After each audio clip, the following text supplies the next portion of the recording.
talk to clients, probably most of the time when we're talking about something like depression, I do have a few metaphors that I use. And originally in the evolution, I always used to speak to how Atlas had to hold up the world as his punishment. And that was akin to how depression must feel, where you've got the weight of the world on your shoulders. It's enduring, you need resilience. And sometimes you just can't keep that type of weight up on your shoulders, and it gets you down to your knees and you feel like you want to pretty much pack it all in. And I thought, yeah, it's good, it makes sense. But over the last couple of years, I've spoken a little bit more about a story that actually occurred, and I think it resonates better with the symptoms of depression. And that's about a man by the name of Ken Jones in 2003 that was hiking or climbing a mountain through Romania, and there was an avalanche. It was actually two avalanches, and as a result of the second avalanche, he broke his leg and he broke his pelvis. So can you imagine this?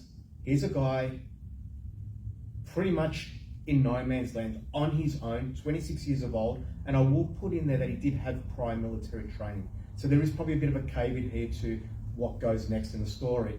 But the part that I tried to express to clients is that here he is in an avalanche, buried in snow, he can't walk, he's got a broken pelvis, and he has to make the decision.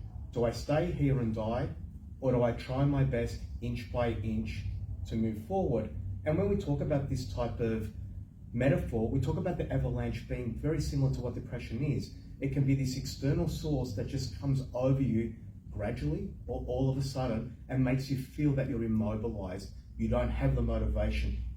Getting out of bed, really difficult. Eating food, really difficult. So everyone experiences their avalanche in life.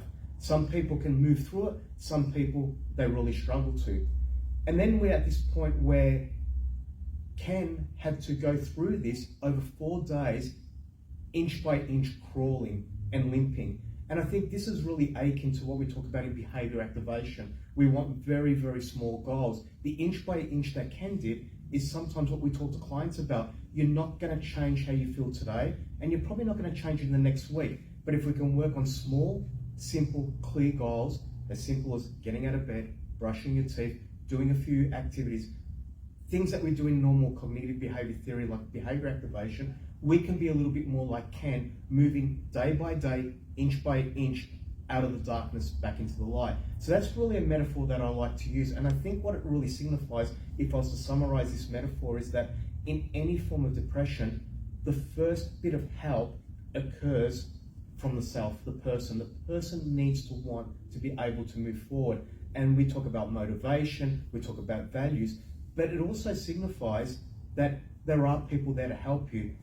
With Ken, he did have people to help him once he got to a space where they could obviously call an ambulance, but for people to be able to manage their depressive symptoms, they also have to be in a position where they can commit to that small step, that inch. And getting to that inch could be the difference between staying in a depressed state and slowly moving out of the depressed state.